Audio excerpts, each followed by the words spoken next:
10 seconds remaining. 5 Ban the seconds Kunker. remaining. What does that mean? They're picking Viper then?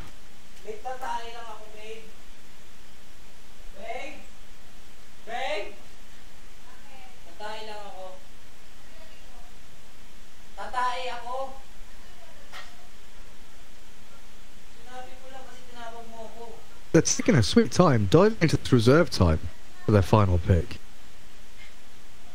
What are they thinking of?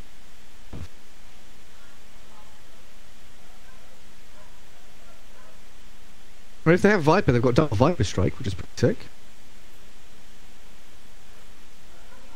It's just the fact they don't know who they're against, which is why Kunker would have been a nice little grab for them, I think.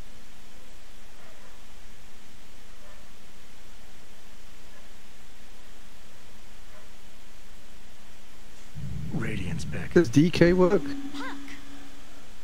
Puck is what they go for. They were lacking in wave clear and no real massive teamfight synergy. Now they've got double leash with Soulbind, Dream Coil, Chain Frog bouncing around. Puck does fill in a lot of these little checkboxes that Neon were missing. I'm just not sure how well its lane is going to go, not knowing what hero you're against.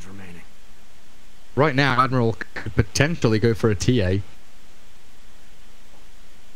Although the TA Puck lane matchup is swung away from being massively TA favoured. It's not like a 70-30 anymore. Much closer to 50-50. Depending on the player matchup as well, could even be Puck favoured. But Dragon Knight is what Admiral go for. There he is. I thought maybe Neon grab it, but it will be Admiral. Nice stun against the Puck, physical damage against the Jug and the CK, plenty of armor against those physical damage dealers, as well as tower pushing power to go along with your Shadow Shaman and your Prophet.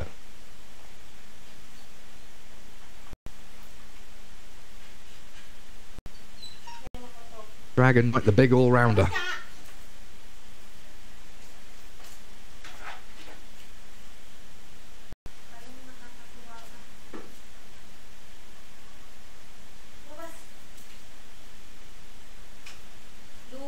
Seconds left. 5 seconds lost. There we go. Off we go.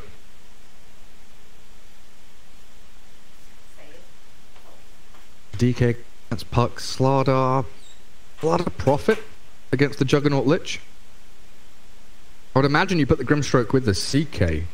But they could very easily tri-lane early on, swap someone back down to help out the Juggernaut a little bit. They could tri-lane aggressively with the Juggernaut if they want to. Lots of options for Neon to swap up their lanes.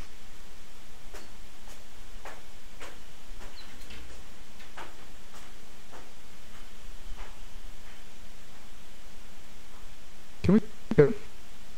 Are we paused? What are we waiting for?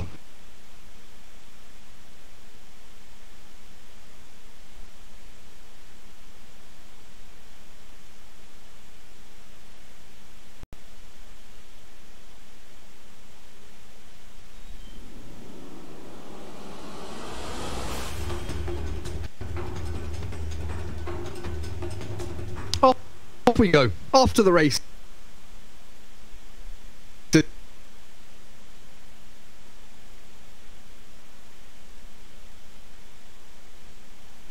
Admiral taking on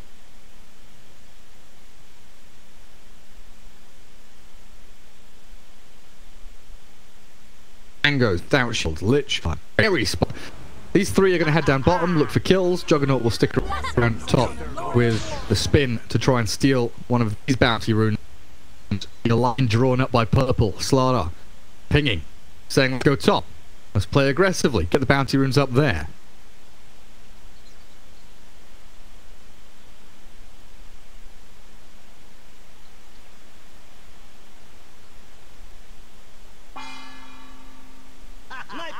Gong. Oh. Oh, that was close, guys. We nearly didn't stop the overlay over. Oh! I did it. I did it. I didn't forget. I did the non-forgetting part. Obs ward down from the Juggernaut. Yeah, Scardelicious is alone up here with four Radiant... four, right? Yeah, Luna's over here a little bit. But 4 Radiant heroes are looking around the top bounty rune area. Ward middle, I believe, gets pinged out. Where did the Dire... Where's the second Dire Obs ward gone? Here on Grimstroke. Arbeng? Is he gonna get this? Where's he gonna sentry? Oh, is that just out of range? Oh, it's just out of range. Look at that. Carl with the well played. Who placed this ward? Bensoy. Sick. So sick. The outplays, guys. The massive outplays. Big dick ward placement. Bounty runes 2. Get to position. As Rappy and Play Hard get a couple bottom lane. Joe Peasy and Bensoy get the 2 top. And they have set up with Luna, Prophet, Rasta. Tri-lane up towards the top lane. Mid lane. Carl DK's mark on the puck. Down towards bottom. Boccarino, Slardar with Play Hard Rappy. Grit and CK. 2v1 down there. Guardiolicious the Juggernaut all alone. We'll have Arbeng's Lich moving on over, kicking the pig around as he makes his way towards lane. Playing volleyball. Oh, oink, oink. Gets away from the treant, so no body block on his way down the ramp. And now we get to see how the laning stage actually starts to pan out. They TP the Grimstroke top, and this is how it's going to go. Try v try. As the spin from Scardelicious moves in towards Joe Beasy, the Frost Shield will blast away at the Rasta, but the damage is substantial. Joe Beasy dies to first blood from Arbeng's Lich's right click, and Boombacks has to fall back. But blood going the way of Neon. As this Tri-lane versus Tri-lane, already some egregious aggression on both sides. I refuse you. Rappy CK. Yeah, we're just gonna... Mid lane, Carl, unlikely to die, unless he makes some real serious misplay. Should be a farm trade between the two in the mid lane. I think bottom lane, Boccarino should win, but I don't know. I know Slardar wins a lot of 1v1 melee matchups, but against DK, I'm just not sure. The fact you have lifesteal, you have a stun, I mean, potentially CK could trade farm, maybe even find a kill, but we'll see how it goes in the long run, because top lane is where we have to keep the camera stuck.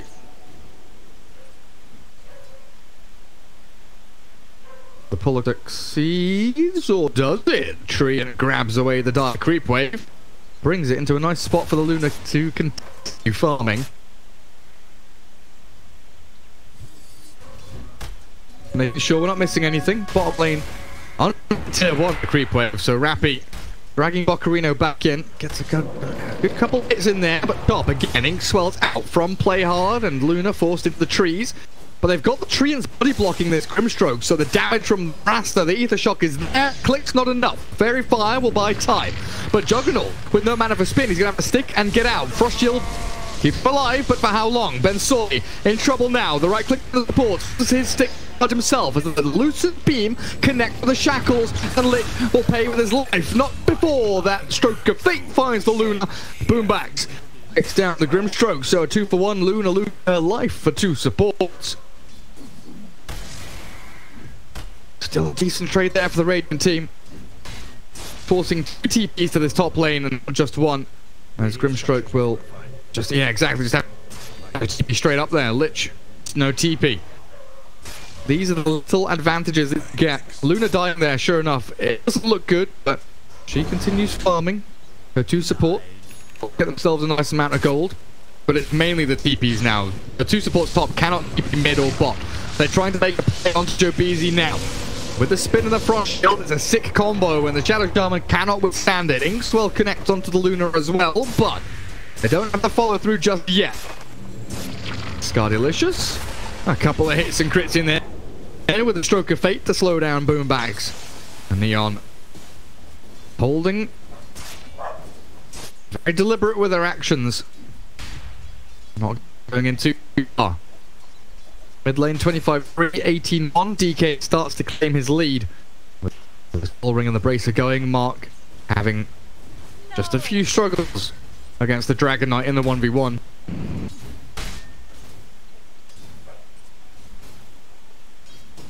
Illusion.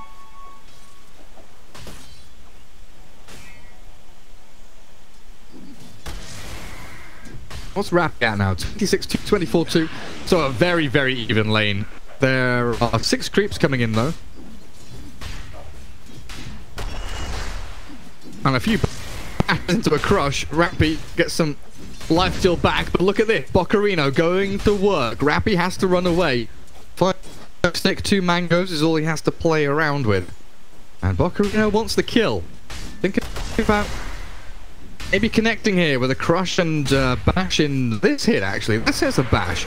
Stick's already popped. He's just scared of the Reality Rift and Chaos Bolt, and that is why, under the tower, he might have died. As Bounty Runes spawn, Play Hard and Boomy get one apiece, but the TP down to bottom. Profit, he gets there before Rappi does, and Rappi doesn't have a stun. He does now. The stick and the mango's all popped up. He goes in for the kill onto Boombacks, but he knows he can't find it. What he does now know, though, is that Profit's TP bottom, so top lane can potentially play a little more aggressively, and even under that tier tower. Well, we've got no TP scroll on the Prophet, actually. In that southern shrine. Get themselves back into fighting action. And Prophet will farm away in the jungle for the next minute or so. Maybe 30 seconds until he gets the TP up and going again.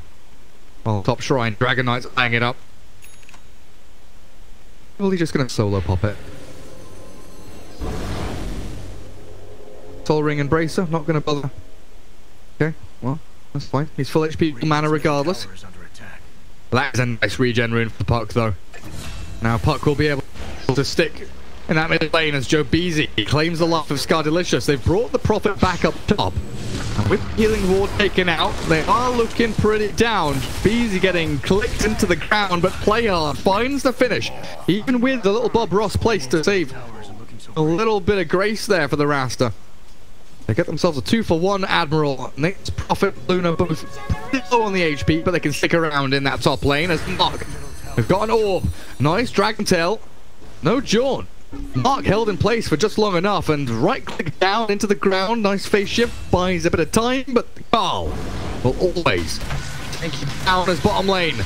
Boccarino fighting the Rappi, but with the help of Play Hard, Grimstroke arrives at the right time, making sure they at least get something in this bottom lane with that first Phantasm of the game.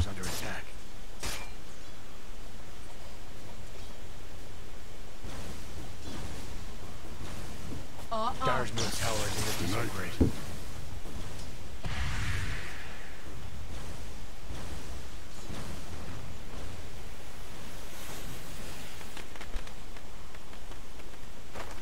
Nice little stack here for Jug. Only level 2 spin, though.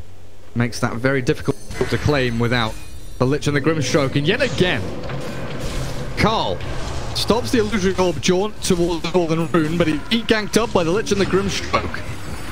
Stroke of Fate connecting in with the Reactor back with a coil out. They're going to take down 2 for the price of 1. And they are there with a numbers advantage. 4 versus 2, finding very quick, snappy kills.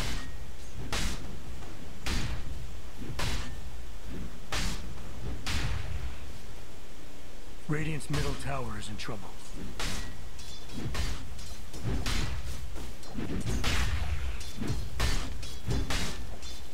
Radiant's middle tower is looking so great.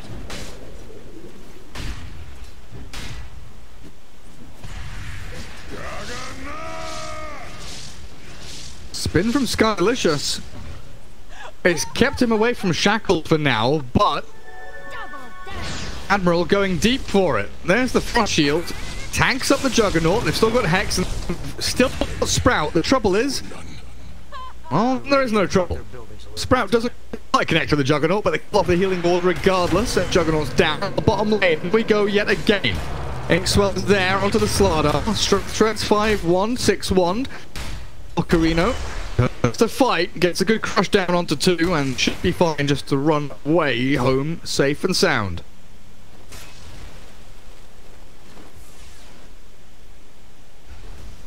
They're TPing into middle lane now.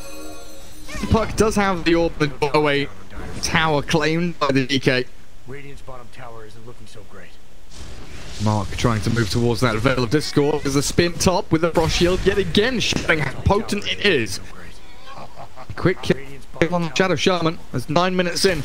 Level 8 DK, 7 Slar, 5 Loon with a Juggernaut there as well, but I think it's net worth that we need to take a quick peek at, because Chaos Knight, he is there up near the top, 500 ahead of the Slardar, with DK leading the charge at 5400. And then you have the Puck, the Luna, the Juggernaut, all suffering quite significantly to get themselves up board in terms of farm. Nature's Prophet forcing a DP away from Abeng. Goes back to Fountain. But Carl have cleared through the big, large camp stack that was made up here. I don't know who exactly was stacking. I'd assume it was really stacking so they can pull. They will claim the gold.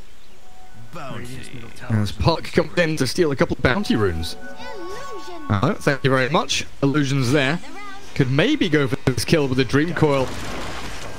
Boom, bouncing up onto the Puck for the Daunt, the Waning Rift, but the Prophet not dead just yet. The misses uphill, and now the spin. Scardelicious needs to run away. The Healing Ward and the wand popped out, and the Orb over the top will get the Puck away from danger. There's the Corrosive Haze though, as Carl tries to get into Dragon Form. There's the stun from long range. The rest of Neon arriving from the high ground, from the ramp, getting into the battle, but play hard. Mark and Abeng will now look to retreat, realizing that Admiral have brought equal, if not greater numbers to this fight. Good time to attack the Dire. They'll leave tip 1 to drop. Abeng, for some reason, has walked into the middle of danger. He will die. Sacrificial Lich.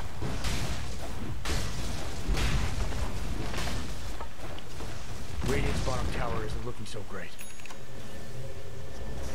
Radiant's bottom tower suffered a minor setback. Temporary invulnerability. Also, Luna and now treads. Double Wraith Band. Still behind the Slardar, who has Bracer treads and Ring of Hell for Buckarino. So yeah, he's actually going to go finish off the Vanguard. Get into that Crimson. Vlad's and Mech for the Nature's Prophet being queued.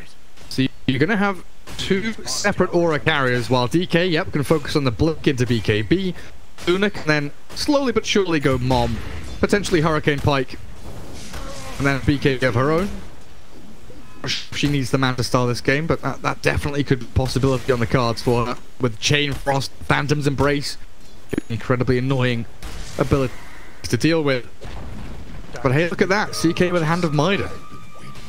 He's brought it up, just needs to be delivered. That's going to make him accelerate incredibly hard.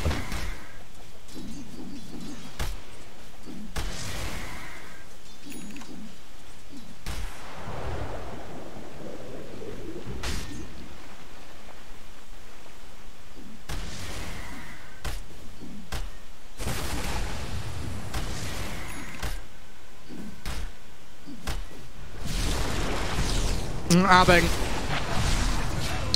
out in no man's land yet again. Carl showing off his freshly purchased Blink Dagger, forces the buyback from the Lich because they popped the Dream Coil, and with the Inkswell they'll move in. Carl silenced up for now, and the TP out. Nature's Prophet says, see ya buddy, you've gone in a step too far there. 4 versus 1, not what I want to get involved with. Prophet goes back home to Fountain.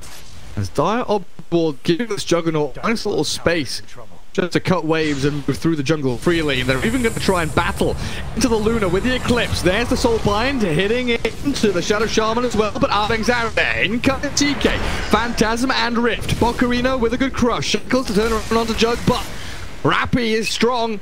And Rappy, he wants blood. No revenge for the CK against the Slardar. We do get the Shadow Shaman and even more pressure in this bottom lane. But Ben stays up and running. Back into the jungle. Keep the farm acceleration going. Ramp it up. Put your Luna into a position of power so she can carry you. Our Prophet shoves out top. Easy jungle access now. I would kind of like to see the Luna come up here.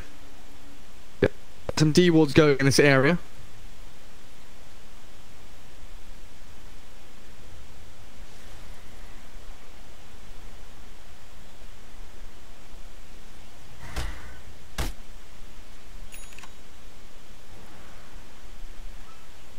right now. Radiant with only one ward.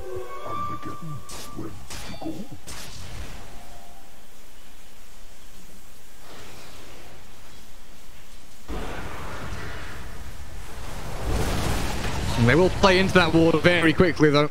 TP from Jug and Carl, level 4 Dragon Blood with 15 one charges is a difficult kill to take. Play hard has tried to move in, but now moving out. The Dream Coil down, Shabizi wants the X, but the tail on land. Phase shift just in time for the puck, but Play Hard will likely lose his life. Quick little stroke of fate there.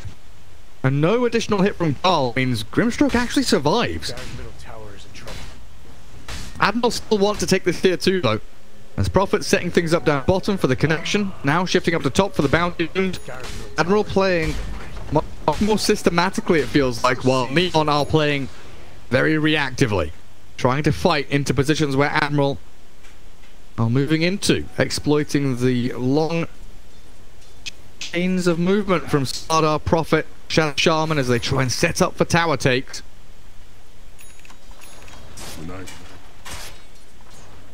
Juggernaut, who's had a pretty slow game, on par with Luna somewhat.